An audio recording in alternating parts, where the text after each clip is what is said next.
Good morning. So, in today's card talk, we're going to be talking about limiting beliefs. Limiting beliefs to start living your life the way you should. So, just even leaving my garage. I know you guys can't see it because I'm embarrassed actually at the state that I allow my presence to be in. And we'll go over this in a little bit because this really limits your expectations in life and what you're doing. Now, I understand there should be situations at all times that you need to work on. That is always going to be the case, but you should never let it go overlooked. And again, we'll talk about that in a second. So looking at my garage as I pull out, it is literally a mess, and it's not really overwhelming. It is overwhelming, but it's not. So let me explain. There's just no elegant look to it. It's basically worn down, run down. Of course, that's the state that I bought it in. I didn't make it that state, and it's not even the state that essentially that I bought it in. It's what I allowed to be in this space. A lot of this stuff was from my ex, or my ex was supposed to remove from this space, and he never did. That whole side is literally all his stuff. I've got a good 4 foot, no, probably even more than that, probably 8 foot space over here. It's 8 by 2. It's that, almost that whole side, half of that side wall, which is pretty long, but it's all his stuff. And again, it shouldn't be there. And a lot of it was my old paperwork and stuff too, but a lot of it he was supposed to take care of and organize and get rid of, or whatever he wanted to do with it. So I've got all this stuff that I've got to dispose of or figure out what to do, because a lot of it is not stuff I can just easily get rid of. It needs to be professionally disposed of. So I need to hire a company to professionally dispose of all this years worth of paperwork. Again, he was supposed to take care of. And not only that, there's a lot of his stuff too. That's only about half of the stuff is paperwork. The other half is just his stuff that he just left. That he never got. This has been now 4 years. All right, so this needs to go now. A lot of the stuff right beside my car was stuff that he bought that essentially was a gift for me, stuff to put out around the house and things that just really take up a lot of space, and it's not something that I want in my space. So I got to get rid of that. And then I've got a whole bunch of house remodeling stuff that needs to go or be used. And then I'm looking at this side, and this is literally really worn down, not taken care of, equipment to tools to all kinds of oil and cleaner, and not household cleaner, stuff oil and stuff to clean, parts and stuff, not even cars or anything like that, but parts. And just random tools and equipment that is missing pieces or broken or whatever. Now, a lot of it I went through already, a lot. I am down at least half of the stuff that was in here that was just random crap and tools and just stuff. At least I got down to half, but still, I'm allowing the rest of this to be in my space.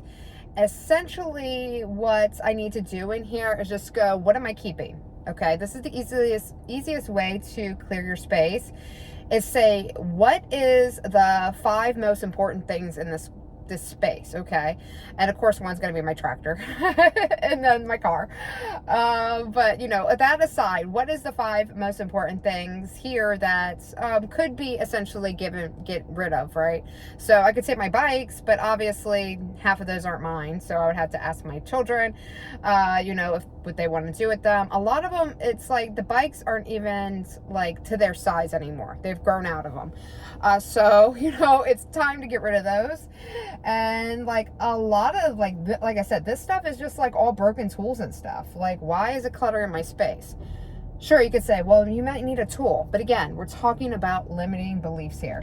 Now, I started off the talk with, of course, telling you about my space and allowing things to happen, because that's where it all starts. And limiting beliefs has all to do with your space. So let me break this down for you. Hold on. Let me back up a little and just go on my way, because I'm going to run and go get a coffee, and then I'm going to run to the grocery store and get some fresh fruit. I've been really wanting some fresh fruit today, so I'm going to go do that. And then I've got to get my eyebrows done today. I don't know about this new part in my hair either. Like, I parted it down the center. Now, that is my natural part, is down the center. It's always been like that. But I decided to go back to my natural part and see how I like it today. So far, I'm not liking it, and I'm gonna have to repart it to the side. All right, so I've been training my hair to part from the side for like 4 years now, and this is the first time I've really allowed it to like part down the middle. All right, but I'm not liking it already now that I'm looking at it. But anyhow, let's talk about why your environment, or why you allow stuff to be in your environment, setting the stage to keeping you small, to limiting your beliefs. It's because you allow it. That's the only reason, right? So that's the only reason why. Same with the reason why you keep certain people in your life, because you allow them to be in your life. Remember, you can decide how much time you spend with people. You can decide which type of people to spend time with. You can decide where to spend time with people. You can decide, what you do with your time. All of that is your choice. And you've got to start telling yourself no to a lot of things, because a lot of the reasons why we accept people or things in our life is because we hold meaning behind them, meaning that we might see it as a emotional investment for ourselves. Maybe we feel like we're not being seen, we're not being wanted, so we feel that emotional need to be around them, and that have that sense of a validation, even if it's a negative one. We want to feel something, so we have that. But also money, time, maybe they supported us at one time in our life, and this is a way that we're sacrificing our lives now to be supportive and in their lives, even though it is taking us back into this mindset of being small and limited, where you got to remember we are always evolving and always growing, and the only way we continue to evolve and grow is to expand outside of what we know, expand outside of those friend circles, around those environments, all those things that are essentially limiting us. And it's okay. You don't have to totally neglect people. What I'm saying is you could choose to limit time with them, and by that you can lead them into a new direction. You essentially become the leader instead of giving other people the lead. Okay, did you get that? Rewind it, make sure that you get that.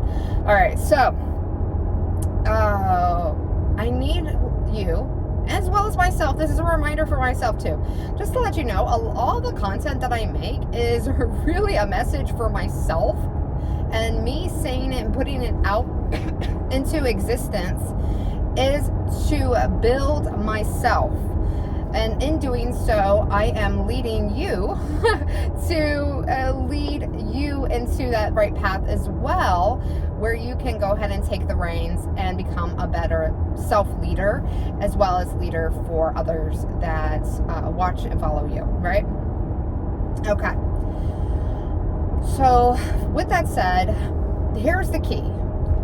You have to identify the areas in your life that are holding you back. And it's not going to be so black and white. You really got to come into your environment and say, what in this space is holding me back? What in this friendship group is holding me back? What am I doing on a day-to-day basis that is holding me back? And start writing notes. Literally every day, every morning, whatever, whenever it comes up, carry around a notebook.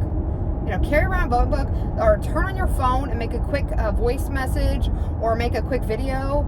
You can just film yourself and never have to post it. It's just a video note for you.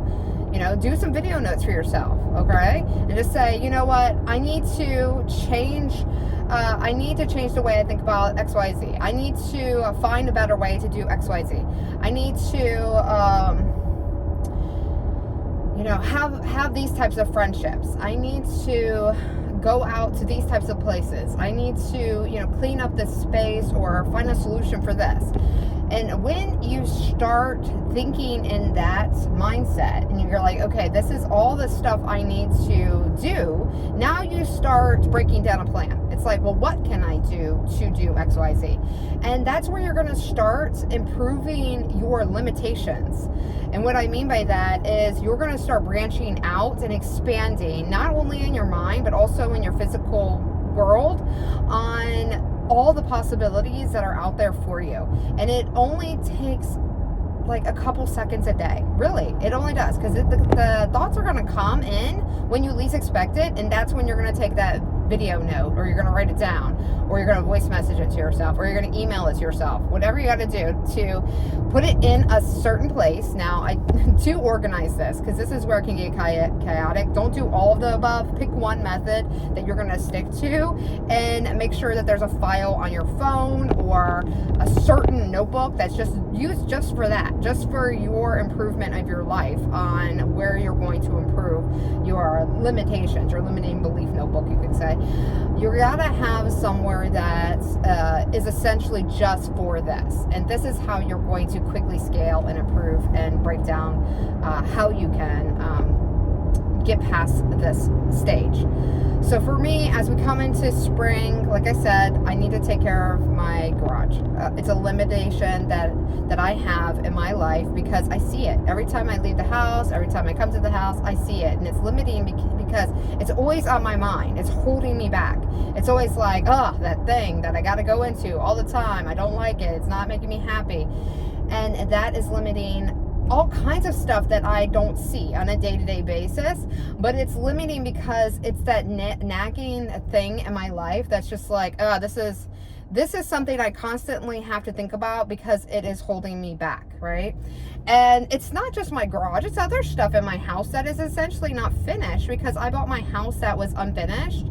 And in my story, or in my excuse, I should say, a lot of it has to do with, I ended up going through a really bad point in my marriage, ended up in divorce, and trying to save my house, just so I had a place of stability, right? Now that I'm past that, I am still using that as an excuse not to grow in a certain mindset, right? I don't use my divorce or anything like that as an excuse, but I use my environment as an excuse. Like, okay, well, I accept this environment because I went through this, right? And that is the total wrong way to think about it. You need to get past that and say, okay, I went through this and everything, so what am I doing about it? What am I doing now about it? How am I overcoming this? And like I said, it could be anything, okay? You need to get rid of those excuses, and you need to say, okay, I accept that. Now what am I going to do? All right, so go ahead and start there. Make your list, make sure that you do have a way to track it. And it's not going to be something that you can just sit down and think about. It's going to really just come as you live your life throughout the week. And they're going to be like, this really bothers me. Okay, whatever bothers you is your limits. Okay, and that's what you need to improve to expand your limitations. And you're always going to have limitations, but you can get past those limitations much quicker, and those challenges much quicker when you start identifying what they are. All right, guys, I hope this video helps you, and I'll see you on the next Card Talk. Take care.